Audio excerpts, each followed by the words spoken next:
11e épisode de cette série de vidéos intitulée Écrit blanc sur noir. C'est Léo Mariana et on va parler d'un sujet très important qui va être la servitude des Hébreux en Égypte. Alors ce qui permet de trouver l'identité d'un peuple, c'est son histoire. Et dans l'histoire d'un peuple se trouve sa genèse, son parcours géographique, ses conquêtes, ses défaites, ses alliances et bien d'autres récits de ses actes. Et tout ce qui a en fait construit son identité, depuis les origines jusqu'à nos jours, ou bien le cas échéant jusqu'au jour de sa disparition. Donc voilà ce qui constitue l'identité d'un peuple. Et dans l'histoire des Israélites, donc bibliquement parlant, il y a eu la servitude en Égypte, une lourde servitude qui a pris place après la mort de Joseph, dont j'ai parlé il y a quelques vidéos précédentes, qui avait fait entrer son père et ses 11 frères et leurs descendants en Égypte, sur ordre du pharaon, afin d'y demeurer dans l'abondance et la paix, ce qui fut effectivement le cas. Et puis vint ensuite cette période d'esclavage.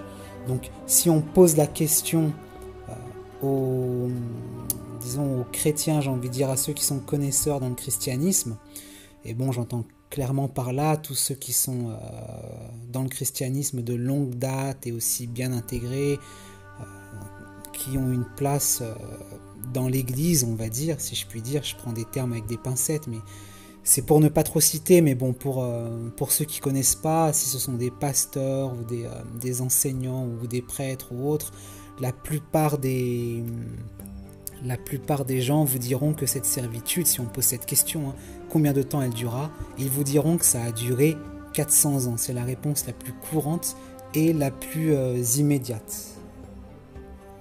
Alors cette déduction traditionnelle se base sur deux versets, dont voici le premier, Genèse 15, verset 13, où donc l'Éternel dit, l'Éternel dit à Abraham, sache que tes descendants seront étrangers dans un pays qui ne sera point à eux. Ils y seront asservis et on les opprimera pendant 400 ans. Deuxième verset. Le voici, Exode 12, versets 40 et 41, où il est écrit « Le séjour des enfants d'Israël en Égypte fut de 430 ans.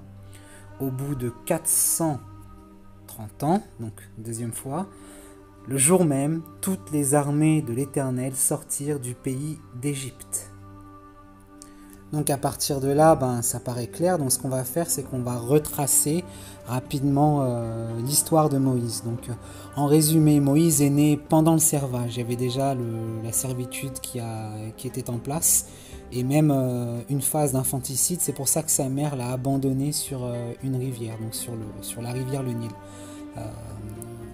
en Égypte. Moïse a été adopté par la fille de Pharaon. Puis il a grandi comme étant un fils de la fille de Pharaon, comme étant de la maison de Pharaon. Il est resté 40 ans dans la cour de Pharaon et à un moment il s'est enfui dans le pays de Madian. On passe sur la raison de sa fuite, mais il a préféré s'enfuir dans le pays de Madian. Il fonda un foyer à Madian, dans le pays de Madian, et il y resta 40 ans supplémentaires. Il a donc 80 ans. 80 ans quand il rencontre l'Éternel sous la forme d'un feu qui embrasait un buisson sans le consumer, c'est le fameux buisson ardent, et c'est là qu'il reçut la mission d'aller délivrer les enfants, les Hébreux, enfants d'Israël, de leur lourde servitude en Égypte. Donc Moïse avait 80 ans quand il débuta sa mission. Donc un peu de mathématiques, et c'est là qu'il va falloir suivre. Si donc cette servitude a duré 400 ans, donc je vais le mettre ici, ah oui c'est vrai que puisqu'on est du côté paysage, je vais mettre autrement. Si la servitude a duré 400 ans, ok, c'est donc que il a fallu que Moïse naisse un jour où le peuple souffrait déjà l'esclavage depuis 320, d'accord, puisque Moïse avait 80 ans quand il a commencé sa mission ordonnée par Dieu. Donc 320 plus 80 donne égale ici le 400 siècles, 400 ans d'esclavage. Si vous avez du mal à suivre, vous repassez un petit peu la vidéo et ça sera clair. Alors on va passer en revue la généalogie de Moïse que j'ai trouvée donc dans sur cette vidéo dont la chaîne je ne cautionne pas, mais c'est simplement pour citer ma source. Ok, donc on va passer à l'étude de la généalogie de Moïse. On va donc sortir quelques versets, hein, forcément, et puis après, je vous montrerai le tableau que ça donne que j'ai tiré de la vidéo précédente. Enfin, la vidéo que je viens de citer, en fait, que je vous ai montré. Donc on commence, pardon, avec le verset Exode 2.1, ici. Un homme de la maison de Lévi avait pris pour femme une fille de Lévi. Donc on voit bien que c'est un homme de la maison de Lévi, d'accord? Ça veut dire un descendant de Lévi, il provient de sa maison, avait pris pour femme une fille de Lévi. Et non pas une fille de la maison de Lévi, mais une fille de Lévi. Donc par opposition, si on compare ces deux-là, donc là on le voit bien, je le ressouligne, un homme de la maison de Lévi, donc on est là, de la maison de Lévi, avait pris pour femme une fille de Lévi. Donc on en déduit, par logique, puisqu'il y a une opposition, un homme de la maison de Lévi, c'est un descendant, avait pris pour fille, un descendant qui exclut être le fils direct, puisqu'ensuite c'est écrit, avait pris pour femme une fille de Lévi.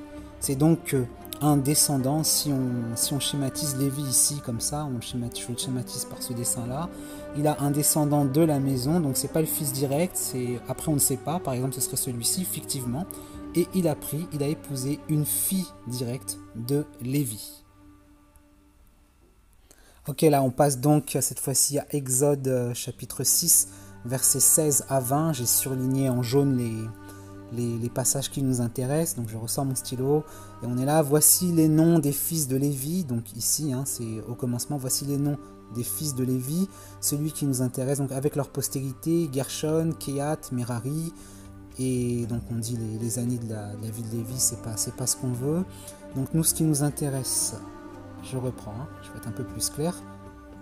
Lévi, donc avec leur postérité, Gershon, Kehat, c'est lui qui nous intéresse. Donc Lévi a donné Kehat. Ensuite Merari, et on dit fils de Kehat, ici donc, hein, fils de Kehat. Fils de Kehat. On les cite, Amram, Jitséar, Hébron, Uziel. Celui qui nous intéresse, c'est Amram. Donc, Kehat a donné Amram. D'accord? On a ici, donc là, Lévi qui donne Kehat, Kehat qui donne Amram.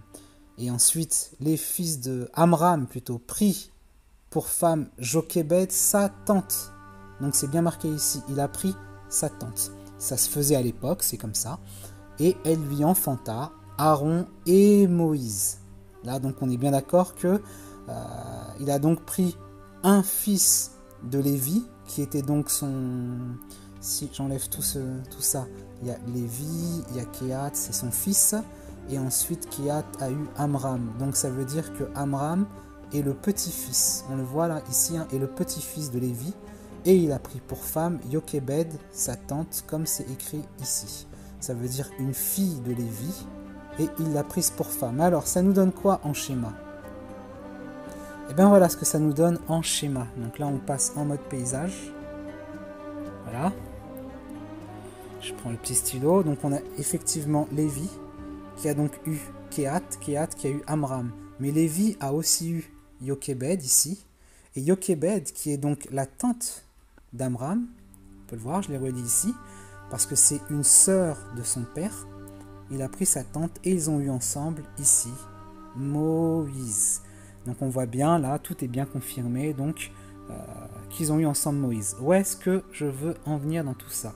Eh bien en fait, si on regarde, si on fait abstraction d'Amram cette fois-ci, mais si on regarde depuis la maman de Moïse, donc Moïse est ici, pardon, stylo, Moïse est ici, hein, et on regarde par rapport à sa mère qui est là, eh bien on constate qu'en fait Moïse est le petit-fils de Lévi. Donc retenez bien ça, hein. Moïse, ici, en passant par sa mère, est le petit-fils de Lévi.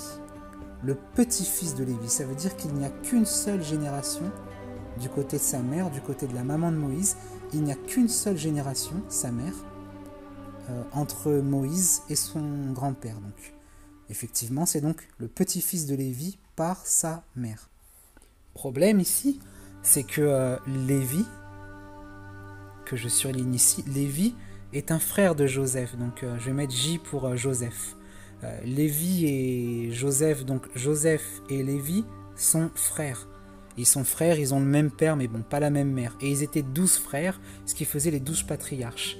Et cette génération-là, des 12 patriarches, est entrée en Égypte vraiment tranquille, dans le confort, puisque Joseph, ici, je vais changer de couleur, hop, je vais changer de couleur pour faire un peu plus clair, voilà, Joseph qui est là, les a fait rentrer, donc Joseph, a fait rentrer tout le monde, les 12 patriarches, et le père même des 12 patriarches, qui est Israël, qui est Jacob, il les a fait rentrer en Égypte, tranquille, en tant que famille du premier ministre d'Égypte, parce que Joseph était premier ministre d'Égypte, à voir la vidéo que j'ai faite sur Joseph. Et on le voit ici dans Genèse 45 au verset 17 à 20. Donc on commence. Pharaon dit à Joseph, dis à tes frères, faites ceci donc, chargez vos bêtes et partez pour le pays de Canaan. Prenez votre père et vos familles. D'accord ? Venez auprès de moi, je vous donnerai ce qu'il y a de meilleur au pays d'Égypte. Là, on n'est pas sous l'esclavage, là. Et vous mangerez la graisse du pays. Donc, c'est une expression pour dire qu'ils mangeront ce qu'il y a vraiment de meilleur. Tu auras l'ordre de leur dire, faites ceci, prenez dans le pays d'Égypte des chars pour vos enfants, pour vos femmes, amenez votre père et venez. Et là, ici, ne regrettez point ce que vous laisserez, car ce qu'il y a de meilleur dans tout le pays d'Égypte sera pour vous. Donc on voit bien dans ces conditions que Joseph vraiment était un privilégié, c'était le premier ministre de Pharaon, personne à part Pharaon était au-dessus de lui, et il a emmené sa famille vraiment dans le confort. Ça veut dire que si on reprend l'arbre généalogique que je vous montrais tout à l'heure, c'est donc qu'on voit bien que Joseph, que je vais représenter encore là, avec toute la famille, tous les frères et sœurs, et dont la génération de Lévi, et tous les frères qu'il y avait là, puis toute la famille alentour, le père, eux tous, toute cette génération-là, sont rentrés dans l'Égypte tranquillement. C'était vraiment la fête, le confort, ils étaient respectés et étaient des privilégiés. Donc maintenant, on en vient vraiment au but, maintenant que ce contexte-là est bien établi. On en vient vraiment au fait. Puisque on s'en souvient que Lévi est le grand-père de Moïse. On est d'accord. Et donc entre Moïse et Lévi, il n'y a que Yochébed, la maman. On sait que toute cette génération-là, ici, donc avec Joseph et tout le monde qui a en parallèle et au-dessus, il y avait leur père et leur mère, on sait qu'ils n'ont pas connu la servitude, que tout allait bien en Égypte. Maintenant, souvenez-vous, je vous parlais de 320 ans quand Moïse est arrivé. Si il y avait 400 ans d'esclaves, est donc venu à une période où l'esclavage avait déjà duré 320 ans, puisque 80 plus 320 font 400. Donc maintenant, la question que je vous pose, que je nous pose, est-ce qu'il est possible que simplement en cette génération-là, ait vécu 320 années d'esclavage? Est-ce que c'est possible? La réponse est non. La réponse est clairement non. C'est pas possible. C'est pas possible. Donc, on voit bien que cette tradition de dire que les Hébreux, les Israélites, ont vécu 400 ans d'esclavage, 4 siècles de servitude en Égypte est simplement impossible. Et c'est une tradition fausse, erronée, donc enseignée dans les églises, admise pour vrai par beaucoup de pasteurs, beaucoup de religieux, beaucoup de pasteurs, beaucoup de prêtres et autres. Et donc c'est faux, et qu'il est maintenant temps d'arrêter cette tradition erronée où l'on s'est complètement trompé. Alors qu'est-ce qu'on va faire des 2 premiers versets qui parlent des 400 années d'esclavage? Vous vous souvenez, je vais les reprendre. On avait celui-ci déjà. L'Éternel dit à Abraham, sache que tes descendants seront étrangers dans un pays qui ne sera point à eux, ils y seront asservis et on les opprimera pendant 400 ans. Donc déjà, il y a celui-ci, mais il y en avait un autre encore. Et il y a celui-ci, non, je me suis trompé, je reviens. C'est celui-ci. Le séjour des enfants d'Israël en Égypte fut de 430 ans. Au bout de 430 ans, le même jour, toutes les armées de l'Éternel sortirent du pays d'Égypte. Alors on se dit, ben voilà, ils sont restés un séjour de 430 ans, et dans ces 430, il y a eu 400 années d'esclavage, de servitude. Alors c'est vraiment aller trop vite en besogne, si c'est le bon terme, que de dire cela, parce que déjà, on pourra remarquer qu'il est écrit le séjour, et non pas la servitude, mais le séjour durera 430. Bon, c'est un détail, mais qui compte quand même. Ensuite, l'interprétation de ces 430 ans, eh bien, les juifs non chrétiens, les juifs, eux, le savent parce que dans leur tradition talmudique, c'est bien dit que les 430 ans ont un départ, ont un décompte qui commence à Abraham. Mais pour les chrétiens, les adeptes du christianisme, si je puis dire comme ça, pour les chrétiens, ceux-mêmes qui sont convertis à Jésus-Christ, pour ceux qui comprennent, baptisés d'eau et du Saint-Esprit, pour ceux qui comprennent encore mieux, eh bien, pour nous, on ne se réfère pas aux mais on va se référer aux écrits de la Bible. Est-ce qu'il y a un écrit dans la Bible qui confirme ce que je dis? Alors la réponse est oui, premièrement, et avant d'y aller, de toute façon, quoi qu'il en soit, on ne peut pas avoir 320 ans juste dans la génération de Jochebed, maman de Moïse. Mais on va aller dans le texte biblique dont je vous parlais. On va y aller tout de suite. Bien voilà, on y est. C'est Paul qui parle, l'apôtre Paul, et qui écrit, et qui écrit donc dans la lettre aux Galates, chapitre 3, versets 16-17.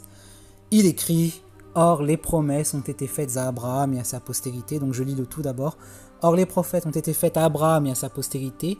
Il n'est pas dit « et aux postérités », comme s'il s'agissait de plusieurs, mais en tant qu'il s'agit d'une seule, et à ta postérité, c'est-à-dire à Christ. Voici ce que j'entends, une disposition que Dieu a confirmée antérieurement ne peut pas être annulée. Et ainsi, la promesse rendue vaine par la loi, survenue 430 ans plus tard. Alors là, je suis sûr qu'il y en a plusieurs qui ne voient pas là où je veux en venir. Vous êtes largués, c'est normal. Je l'aurais peut-être été aussi, moi, je l'aurais probablement été. Donc, je vais décortiquer tout ça. Je vais même enlever des morceaux, non pas par blasphème. Ne criez pas au blasphème pour ceux qui sont accros à ça. J'enlève des morceaux parce qu'il y a des morceaux qui nous embrouillent et je veux vraiment vous mener sur les détails les plus importants qui vous montrent que ce décompte de 430 ans commence avec Abraham. Donc on a « Or les promesses ont été faites à Abraham et à sa postérité ». Donc le reste, je le raye, ça je raye,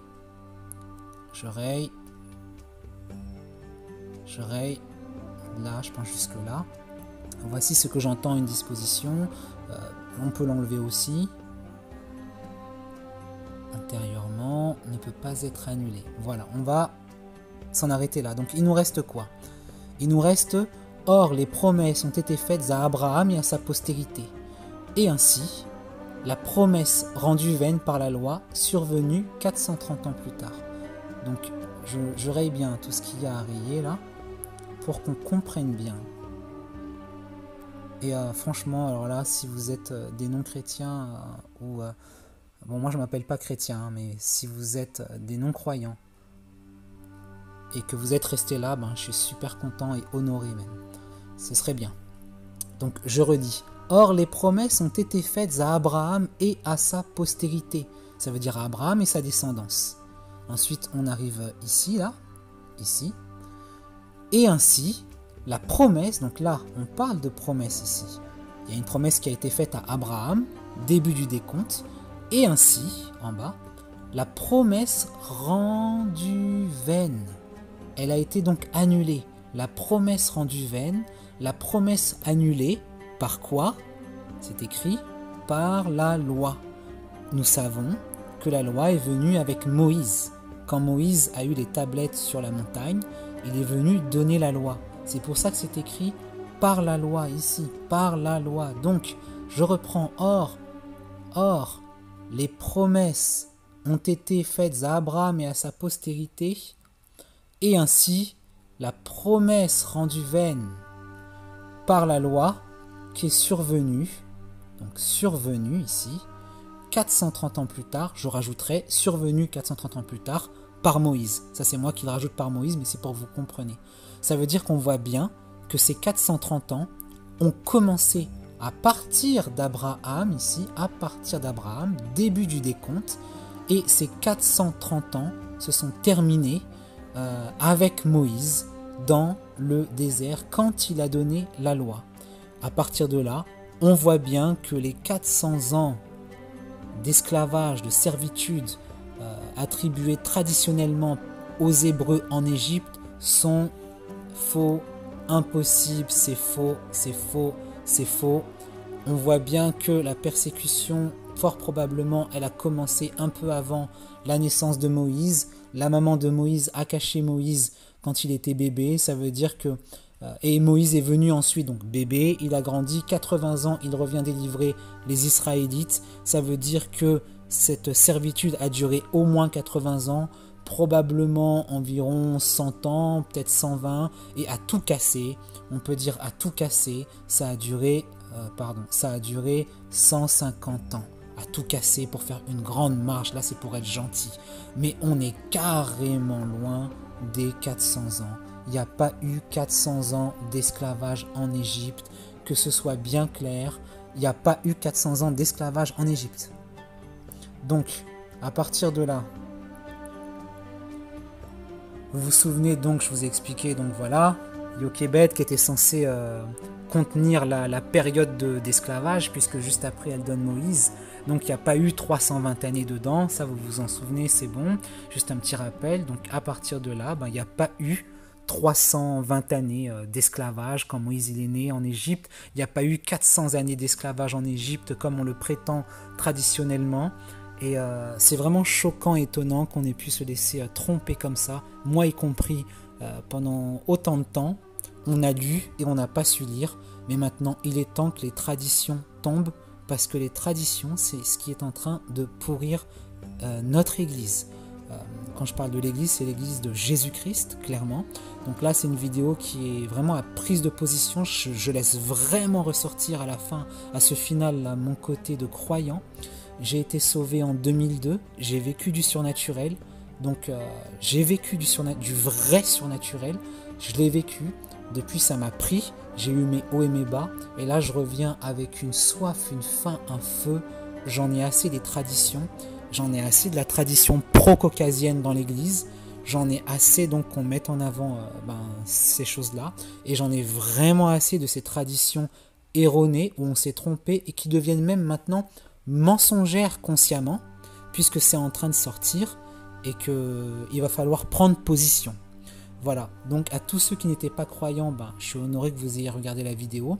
À tous ceux qui se prétendent croyants, convertis à Jésus-Christ, à Yeshua HaMashiach, vous qui sonnez du chauffard, moi aussi j'ai sonné du chauffard, c'est pas interdit, mais vous qui sonnez du chauffard, qui faites des choses, ceci, cela, et qui enseignez maintenant, corrigez l'enseignement, même si vous avez fait des miracles, même si vous en faites, moi aussi j'en ai fait au nom de Jésus-Christ, j'en ai fait. Pas autant que vous, pas autant que d'autres, j'en ai fait quelques-uns.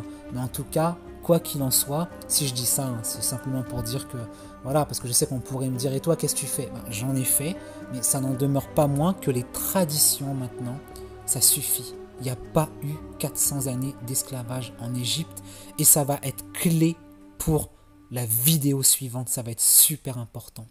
Que Dieu vous bénisse, ça me fait plaisir de laisser ressortir mon côté croyant pour cette vidéo-là.